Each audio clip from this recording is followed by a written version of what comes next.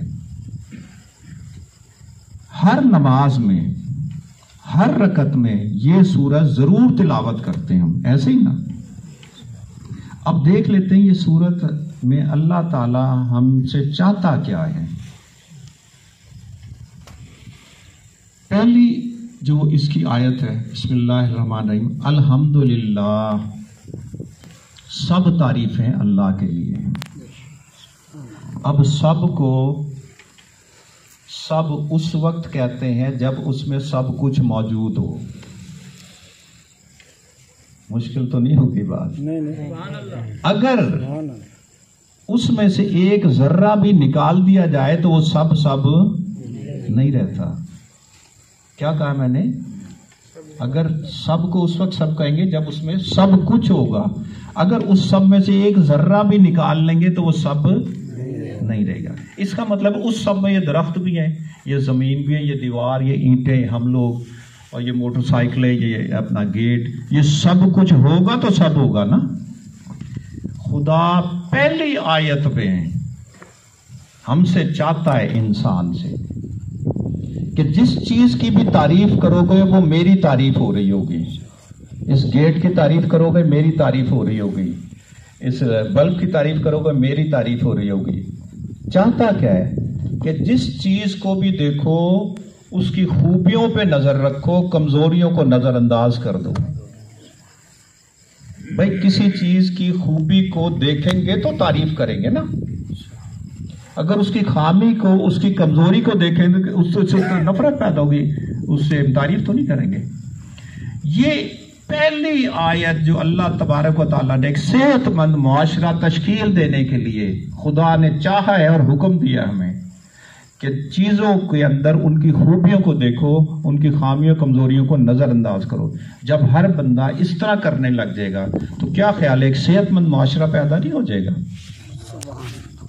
کتنی بڑی بات ایک چھوٹی سی آیت میں کر دی اللہ نے، کہ جس چیز کو بھی دیکھو کیا کرو، اس کی خوبی پہ نظر رکھو، خوبی پہ، بہتری پہ، بھلائی پہ نظر رکھو گے تو اس کی تعریف کرو گے اور میری تعریف ہو رہی ہوگی۔ کمزوریاں دیکھو گے، خامیاں دیکھو گے تو اس سے نفرت کرنے شروع ہو کے جائے گی تو میری تعریف سے محروم ہو جاؤ گے۔ آگے چلتے ہیں، میرے پاس کیوں، آپ کے پاس زیادہ ٹائم نہیں ہے، میں لمبی گفتگو نہیں کرنا چاہتا، 2-3 موضوع ہیں، سارے سمیٹوں گا انشاءاللہ۔ اسی صورت کو آگے لے کے چلتے ہیں۔ یعنی سب سے پہلا جو اللہ تعالیٰ حکم دے رہا ہے نا، سب سے پہلا الحمدللہ، سب تعریف اللہ کی ہے۔ اللہ ہم سے چاہ رہا ہے کہ میری جس بھی چیز کو دیکھو، میری جس بھی تخلیق کو دیکھو، اس کی خوبیوں پہ نظر رکھو تاکہ تم اس کی تعریف کرو گے اور میری تعریف ہو رہی ہوگی۔ اگر یہ ہم اپنی عادت بنا لیں تو آج کے لیے دوسرا پیغام یہ ہے آپ کے لیے کہ پہلے جو بھی ہماری عادت، اب جس چیز کو بھی دیکھنا ہے نا، اس کی خوبیوں پہ نظر رکھنی ہے اور اس کی خوبیوں سے ہم اللہ کی تعریف کر رہے ہوں گے۔ خدا چاہتا بھی ہم سے یہ، اس سے کیا ہوگا کہ صحت مند معاشرہ نا ڈیولپ ہونا شروع ہو جائے گا، نفرتیں ختم ہونی شروع ہو جائیں گی، محبتیں بڑھنی شروع ہو جائیں گی، رنجشیں، مخالفتیں، دشمنیاں ختم ہونی شروع ہو جائیں گی۔ آگے چلتے ہیں۔ میری گفتگو کیونکہ آپ زیادہ توجہ سے سن رہے ہیں، اگر کسی دوست کو نیند آ رہی ہے تو ایک دفعہ منہ دھو آئے۔ گفتگو آپ سے کیونکہ کئی مہینوں بعد ہو رہی ہے تو یہ نہ ہو کہ کچھ چیزیں بے دھیانی میں رہ جائے پھر پورا فائدہ نہیں ہوگا آپ کو. جس بھی دوست کے ساتھ ایسا ہے واش روم میں منہ دھو کے آ جائیں, دوبارہ فریش ہو جائیں گے. آگے چلیں. الرحمن الرحیم, رحمان ہے اور ہمیشہ رحم کرنے والے, ہمیشہ اللہ ہمیشہ رحم کرتا ہے. مالک یوم الدین, حساب والا دن جو ہوگا نا آخرت کا یوم, اس دن کا مالک ہے. الحمدللہ رب العالمین, الرحمن الرحیم, مالک یوم الدین. یہاں تک خدا نے بیان کیا ہے, اپنا تعارف بتایا ہے ہمیں کہ میں کون ہوں. آگے انسان بیان کر رہا ہے. دیکھیں کیسی خوبصورت بات. ایک ہی صورت ہے, پہلا حصہ اسے کہیں منہ دھوائے عبد الرحمان کو, منہ دھو کے جاؤ جلدی اٹھو شرما. پہلا جو حصہ ہے اس سورہ مبارکہ کا, وہ اللہ تعالیٰ نے اپنا تعارف کرایا کہ میں کون ہوں. الحمدللہ رب العالمین, میں وہ ہوں جو سب تعریفیں میرے لیے ہیں اور میں سارے جہانوں کو پالتا ہوں. الرحمن الرحیم, رحمان اور ہمیشہ رحم کرتا ہوں. مالک یوم الدین, آخرت کے دن کا مالک ہوں. آگے انسان بولتا ہے. انسان کیا کہتا ہے اللہ سے؟ اب انسان اللہ سے مخاطب ہے. کیا؟ ایاک نعبد و ایاک نستعین, اے اللہ ہم تیری ہی عبادت کرتے ہیں اور تجھ ہی سے مدد مانگتے ہیں. بڑی توجہ چاہیے اس آیت کے لیے, بڑی توجہ. یہ پورا لائف کو ایک ٹرننگ پوائنٹ ہے. کیا کہتا ہے انسان اللہ سے؟ یعنی سب سے پہلے جو قرآن پاک میں انسان اللہ سے عرض کرتا ہے, انسان اللہ سے عرض کرتا ہے کیا؟ ایاک نعبد و ایاک نستعین, تیری عبادت کرتے ہیں, تجھ سے مدد مانگتے ہیں. کیا مدد مانگتے ہیں؟ آگے کہتا ہے کیا مدد مانگتے ہیں؟ اہدنا الصراط المستقیم, مدد یہ مانگتے ہیں کہ ہمیں سیدھے راستے پہ چلا دے. خدا سے انسان صرف یہ مدد مانگتا ہے کہ ہمیں سیدھے راستے پہ چلا دے. نماز میں صرف یہ مدد مانگتا ہے. اب انسان خدا سے عرض کر رہا ہے کہ اہدنا الصراط المستقیم, اے اللہ سیدھے راستے پہ چلا دے. اب سیدھا راستہ ہے کون؟ آگے پھر انسان خدا سے عرض کر رہا ہے صراط الذین انعمت علیہم, ان لوگوں کا راستہ جن پر تیرا انعام ہوا, یعنی تیرے انعام یافتہ بندے, تیرے نبی, صحابہ کرام, آل پاک, حضور صلی اللہ علیہ وسلم کے آل پاک اور اولیاء اللہ. یہ وہ لوگ ہیں جن پہ اللہ کا انعام ہوا ہے. کہتا ہے کہ اللہ مجھے ان لوگوں کے راستے پہ چلا دے. دعا مانگ رہا ہے, اب مدد مانگ رہا ہے اللہ سے کہ مجھے ان لوگوں کے راستے پہ چلا دے. آگے کہتا ہے غیر المغضوب ولا الضالین, ان لوگوں کے راستے پہ نہ چلا جو گمراہ ہو گئے یا جن پہ تیرا غضب ہوا.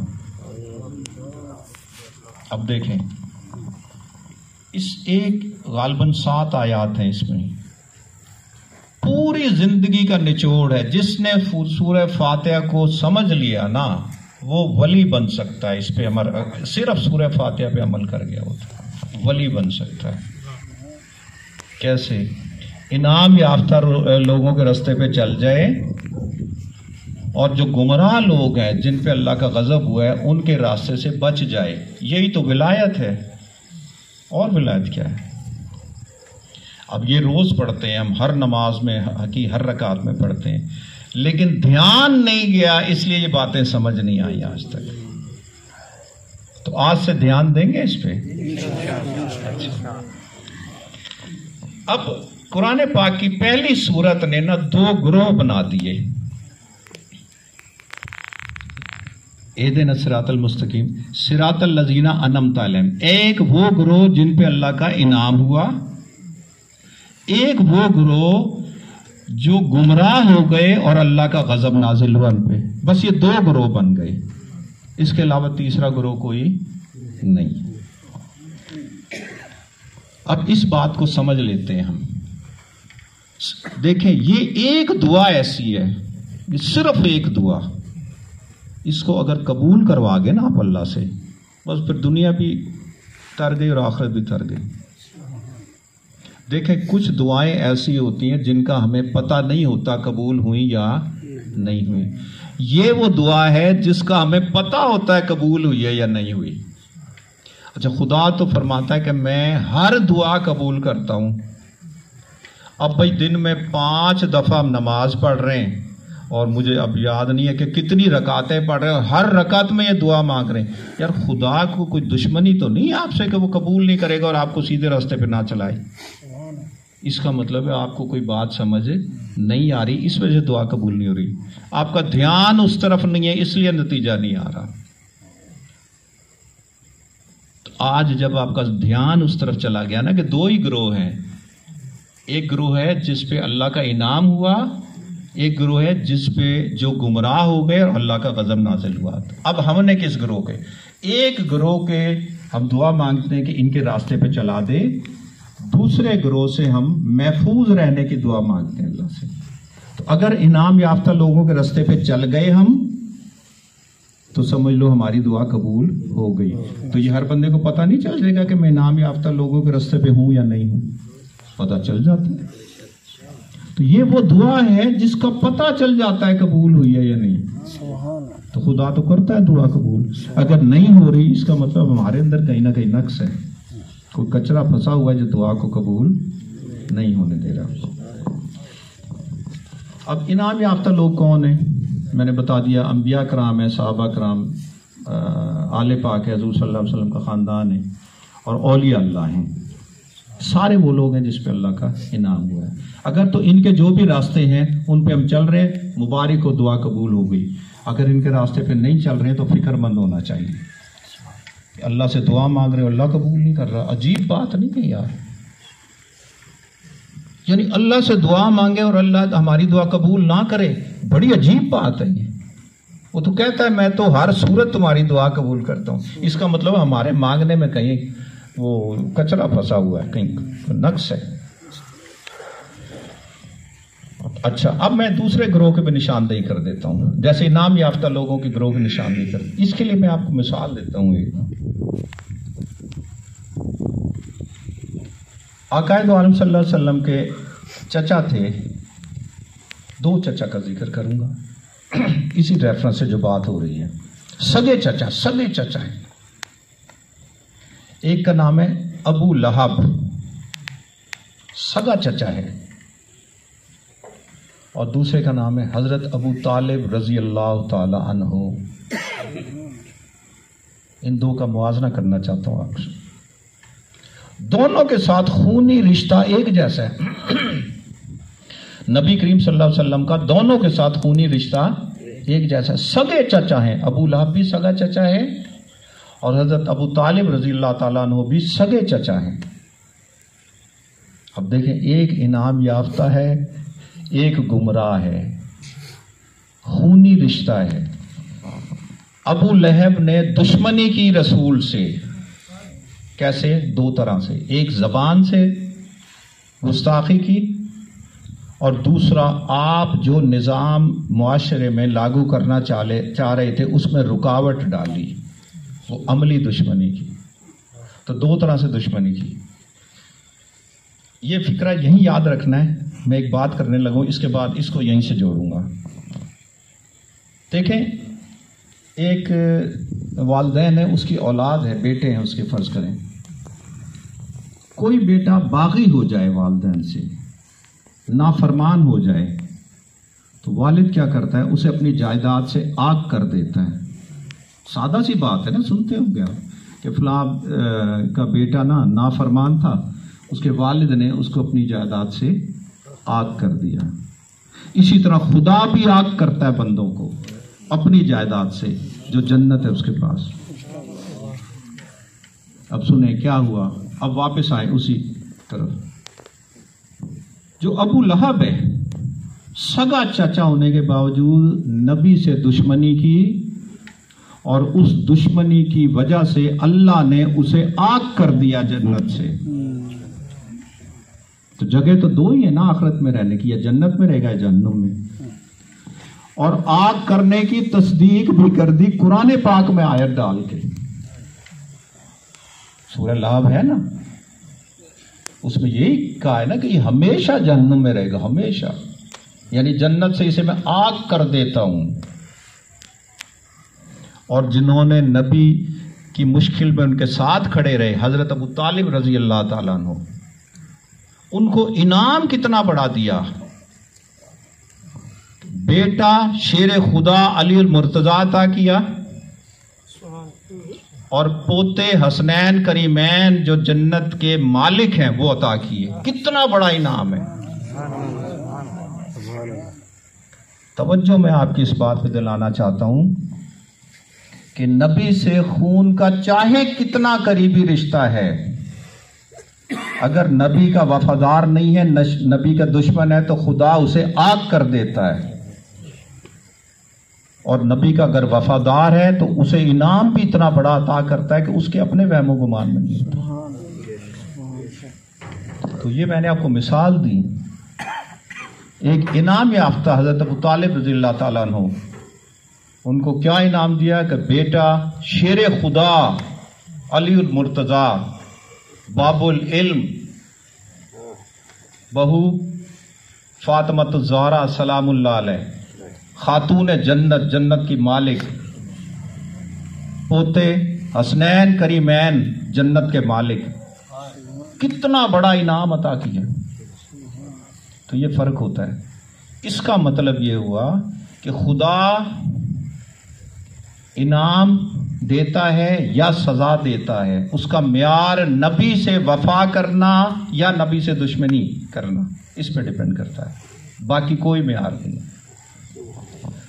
آج کے دور میں بھی جو بندہ نبی سے وفا کر جائے گا وہی انعام یافتہ ہے، اور جس نے نبی سے دشمنی رکھی وہ آگ کر دیا جائے گا خدا کی طرف سے۔ قرآن پاک میں اس نے ایک مثال دے کے سب کے لیے یہ فارمولہ جو ہے نا اپلائی کر دیا ہے۔ نتیجہ دینے لگا ہوں اس ساری گفتگو کا،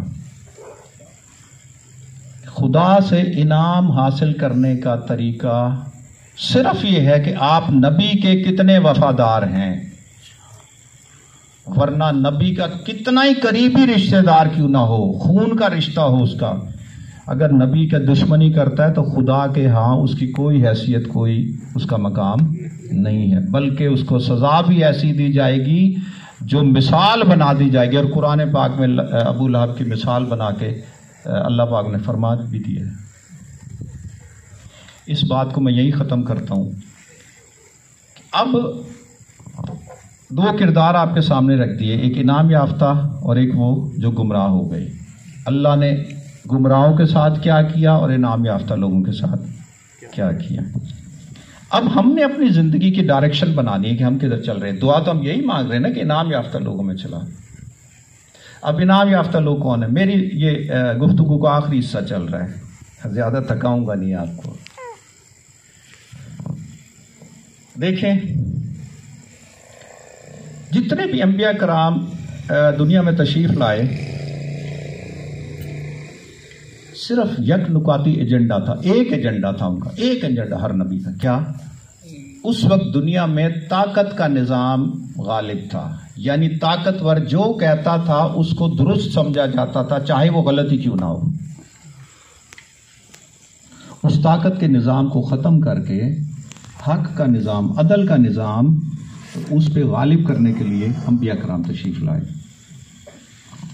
اچھا، اس کی تفصیل پہ نہیں جاتے۔ نبی کریم صلی اللہ علیہ وسلم تشریف لائے، جد و جہد کی، فتح مکہ ہو گیا، خلافت راشدہ شروع ہو گئی۔ خلافت راشدہ میں وہی نظام رہا، یعنی طاقت کا نظام ختم ہو گیا، عدل کا نظام، یعنی دو سٹیٹمنٹس ہیں۔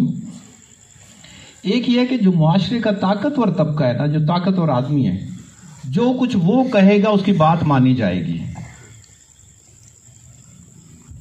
معاشرے کا جو طاقتور آدمی ہے وہ صحیح کہے گا تب بھی اس کی بات مانی جائے گی، غلط کہے گا تب بھی اس کی بات مانی جائے گی۔ یہ طاقت کا قانون ہے، یعنی اس کی بات کو حق اور سچ سمجھا جائے گا۔ اور دوسرا عدل کا قانون یہ ہے کہ نہیں، جو انعام یافتہ بندہ ہوگا نا، انعام یافتہ، کیونکہ وہ سچا ہوگا، دیانتدار ہوگا، امانت دار ہوگا، سارے اس میں خوبی ہوں گے، جو وہ بات کہے گا اس کی بات مانی جائے گی۔ یعنی ایک ہے طاقت حق ہوگی،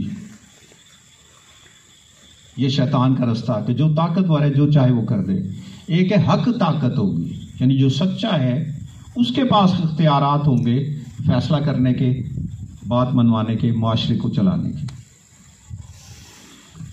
اب جو خلافت راشدہ چلی حضرت ابوبکر صدیق رضی اللہ تعالیٰ عنہ سے لے کے حضرت علی المرتضیٰ رضی اللہ تعالیٰ عنہ، تو حضرت حسن تک، پھر حضرت امیر معاویہ تک 30 سالہ دور ہے یہ خلافت راشدہ کا. جب حضرت امام حسین علیہ السلام کا دور ہے تو جھگڑا کیا تھا یزید سے 3 باتوں کا جھگڑا تھا ٹوٹل. سب سے پہلے تو یزید نے وہی جو نظام تھا خلافت راشدہ کا اس کو ختم کر کے ملوکیت کا نظام جو ہے نا وہ لاگو کر دیا، یعنی ڈکٹیٹرشپ لاگو کر دی. کیا ڈکٹیٹرشپ؟ کہ جو میں کہوں گا وہی سچ ہوگا، بس اس کے علاوہ کسی کو اجازت نہیں. یہ تھی سیاسی کرپشن. کیا کہتے ہیں اسے؟ بولیں یار، اونچا ڈرتے تھے. سیاسی کرپشن. تو پہلا جو جھگڑا تھا حضرت امام حسین اور یزید کا وہی تھا کہ یزید نے سیاسی کرپشن کی تھی، حسین نے اسے تسلیم نہیں کیا. ابھی سیاسی کرپشن کا نقصان کیا ہوا یہ سن لیں، تھوڑی تھوڑی باتیں کر کے نہ آگے جا رہا ہوں میں. حضرت عمر فاروق رضی اللہ تعالیٰ عنہ کا دور تھا، سب نے سنی ہوئی بات. تو آپ جب خلیفہ تھے تو آپ فرماتے تھے کہ دجلہ کے کنارے اگر ایک بکری کا بچہ بھی پیاسا مر گیا تو عمر اس کے لیے جواب دہ ہے. سنا ہے نا یہ تھا خلافت راشدہ کا دور. یعنی جب حق طاقت تھا، طاقت حق نہیں تھی.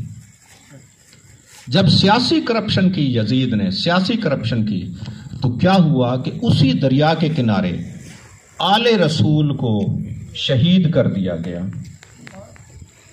اب اگر ہمارے اندر شعور ہے نا، ذرا فیصلہ تو کریں کہ سیاسی کرپشن کتنا بڑا نقصان کرتی ہے. ایک طرف بکری کا بچہ بھی محفوظ ہے اور ایک طرف کائنات کی سب سے بڑی ہستیاں ہیں ان کو بھی شہید کیا جا رہا ہے. اتنا بڑا نقصان کرتی ہے سیاسی کرپشن. ہم اسے معمولی بات سمجھتے ہیں.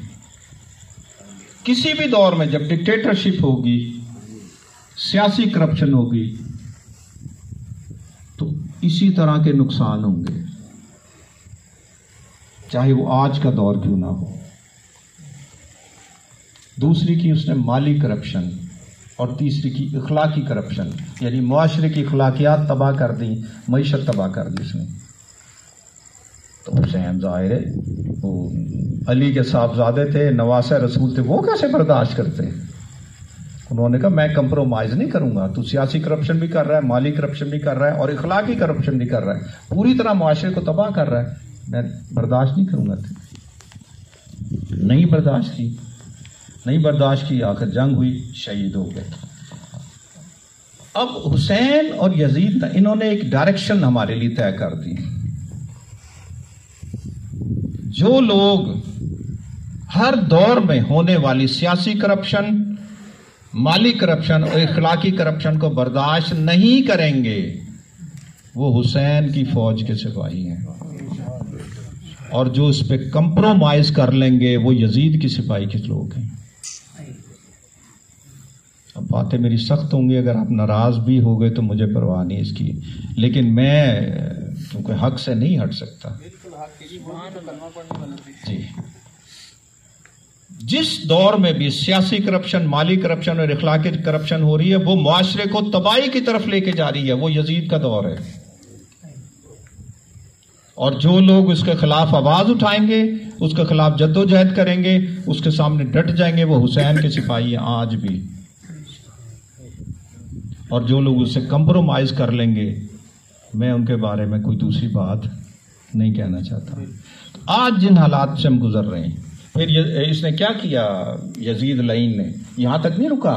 جب آل پاک کی شہادتیں ہو گئیں پھر کیا ہوا کہ جب خبر پہنچی مکہ میں، مدینہ شریف میں، تو لوگوں نے پرامن احتجاج کیا کہ یہ خانوادہ رسول کو تم نے شہید کر دیا. اس نے فوج چڑھا دی وہاں. یعنی لوگوں کو پرامن احتجاج کرنے کی اجازت نہیں تھی. یہ سیاسی کرپشن ہے. فوج چڑھا دی اور مسجد نبی کو اس نے حرمت پامال کر دی. لمبا واقعہ، میں ادھر نہیں جاتا. پھر اس کے بعد مکہ شریف میں جب احتجاج ہوا وہاں فوج چڑھا دی، حتیٰ کہ خانہ کعبہ کو آگ لگا دی. اب اس کا انجام کیا ہوا؟ انجام بتا کے پھر میں آپ کو اپنی گفتگو مکمل کر لوں گا. جس دور میں جو بھی بندہ، چاہے وہ سیاستدان ہے، چاہے وہ پرائیویٹ سیکٹر کا بندہ ہے، چاہے کسی بھی طاقتور ادارے سے اس کا تعلق ہے، سیاسی کرپشن کرے گا، مالی کرپشن کرے گا یا اخلاقی کرپشن کرے گا، سمجھ لیں وہ یزید کا ساتھی ہے اور وہ معاشرے کے اندر بگاڑ پیدا کر رہا ہے. اگر ہم اسے سپورٹ کرتے ہیں تو یاد رکھیں دشمن کا دوست بھی دشمن ہوتا ہے، دشمن کا دوست بھی دشمن ہوتا ہے. اگر ہم ایسے لوگوں کو کسی بھی طرح سپورٹ کرتے ہیں اپنی گفتگو کے ذریعے، اپنے عمل کے ذریعے، اپنے وسائل کے ذریعے، تو اس کا مطلب ہے کہ ہم اسی سسٹم کو امپاور کر رہے ہیں، طاقتور بنا رہے ہیں جس کے خلاف حسین نے آواز بلند کی تھی. میرا خیال ہے آپ کا اسٹیمنا اس سے زیادہ میری گفتگو برداشت نہیں کر سکتا. پھر موقع ملے گا تو آپ سے اور بھی باتیں ہوں گی. آج ہمارا 2-3 باتیں طے ہو گئی ہیں اور اس کو ہم نے اپنی عملی زندگی میں لاگو کرنا ہے. میں دوہرا دیتا ہوں، اس کے بعد ختم کرتا ہوں. پہلی بات یہ کہ ہم نے اپنے دھیان کی طاقت کو پوری طرح استعمال کرنا ہے، اس سے نتائج لینے ہیں. ٹھیک ہے، نماز پڑھ رہے ہیں اس کی طرف بھی دھیان دینا ہے، کاروبار کر رہے ہیں ادھر بھی دھیان دینا ہے. دوسری، نماز میں جو دعا مانگتے ہیں کہ اہدنا الصراط المستقیم صراط الذین انعمت علیہم، اس دعا کو قبول کروانا ہے. کیا؟ اس دعا کو قبول کروانا ہے کہ ہمیں انعام یافتہ لوگوں کے راستے پہ چلنا ہے. ہم نے جب ہم انعام یافتہ لوگوں کے راستے پہ چل جائیں گے تو خود انعام یافتہ لوگ ہو جائیں گے. اور تیسری بات، حسین اور یزید 2 شخصیات کا نام نہیں ہے، 2 سسٹم کا نام ہے. قیامت تک یہ 2 سسٹم قائم رہیں گے اور دونوں فوجیں قائم رہیں گی. تو جو مالی کرپشن، پولیٹیکل کرپشن اور اخلاقی کرپشن کر کے معاشرے کے اندر بگاڑ پیدا کر رہے ہیں، ان کے سپورٹر ہم نہیں بنیں گے. اپنے آپ سے وعدہ کریں. اگر نہیں بنیں گے تو مبارک ہو، ہم حسین کے سپاہی ہیں آج کے دور کے. اور اگر مجبوریاں آڑے آتی ہیں، مجبوریاں اس وقت آڑے آئیں گی جب آپ کا دھیان پورا نہیں رہے گا، جب ہماری برادریاں آڑے آ جاتی ہیں، جب ہماری دوستیاں آڑے آ جاتی ہیں، جب ہمارے تعلقات. دیکھیں 2 چیزیں انسان اپنے اندر سے نکال دے اور 2 داخل کر لے، وہ ولی بن جاتا ہے اللہ کا. لالچ اور خوف نکال دے اندر سے، نیک نیتی اور حوصلہ داخل کر لے. بھئی یہی تو ولایت، اور لمبی چوڑی بات تو ہے کوئی نہیں. کیا بات کی میں نے؟ لالچ اور خوف اندر سے نکال دے، درست نیت، خالص نیت، نیک نیتی داخل کر لے اور حوصلہ پیدا کر لے. یہی تو ولایت ہے. تو بھئی کریں گے اپنے آپ پہ کوشش، نیت کر کے جائیں سب نے ولی بننا ہے. یہ میں باتیں کر رہا ہوں نا، آپ سمجھ رہے ہوں گے کہ یار یہ عجیب عجیب گلاں کر رہا ہے. ولی اتنی آسانی، یہاں اتنی آسانی سے بنتے ہیں ولی. بھئی اسی دماغ کی سوچ کو تو تبدیل کرنا ہے آپ نے، بس. اور کیا ہے ولایت؟ جب یہ درست ہو گئی تو سارے معاملات ٹھیک ہو گئے. تو ہماری 2-3 باتیں طے ہو گئیں کہ ہم نے خدا سے دعا قبول کروانی ہے کہ ہمیں انعام یافتہ لوگوں کے راستے پہ چلا دے، اور ہم نے چلنا ہے. اور جب ہم چلیں گے تو ہم حسین کے سپاہی ہوں گے. اور خدا نخواستہ ہماری مجبوریاں آڑے آ گئیں، برادریوں کی، علاقے کی، سیاسی ہماری ایفیلیشنز، تو وہ پھر آپ جانے، آپ کا کام جانے. اور یاد رکھیں ابو لہب نے کیا کیا تھا. ابو لہب کو دشمن ڈکلیئر کیا قرآن پاک میں. اللہ تعالیٰ نے کیا کیا تھا؟ 2 کام تو کیے تھے. ایک زبان سے گستاخی کی تھی، دوسرا عملی طور پہ اس کام میں رکاوٹ ڈالی تھی جو آپ نبی کریم صلی اللہ علیہ وسلم میں صحت مند معاشرہ تشکیل کرنے کے لیے کر رہے تھے. جس دور میں بھی جو بندہ یہ کام کرے گا کہ نبی کی دشمنی کرے گا اور اس عملی کام میں رکاوٹ ڈالے گا جو صحت مند معاشرے کی تشکیل کے لیے ہوگی، وہ انعام یافتہ لوگوں کے صف میں شامل نہیں ہوگا۔ اللہ تعالی ہمیں جو کچھ کہا اس کو سمجھنے کی اور اس کو اپنی عملی زندگی میں لاگو کرنے کی توفیق عطا فرمائے۔ تو میں نے سادہ باتیں کی ہیں اور مجھے نہیں اس پہ سمجھتا کہ یہ کسی کو سمجھ نہ آئی ہوں۔ یہ اتنی سادہ باتیں تھیں کہ جو شخص ایک دن بھی کسی اسکول میں نہیں گیا نا اس کو بھی سمجھ آئی ہیں۔ اب فیصلہ آپ نے اپنی ذات کے حوالے سے خود کرنا ہے کہ آپ نے کیا کرنا ہے۔ اللہ تعالی ہمیں عمل کرنے کی توفیق عطا فرمائے۔ السلام علیکم۔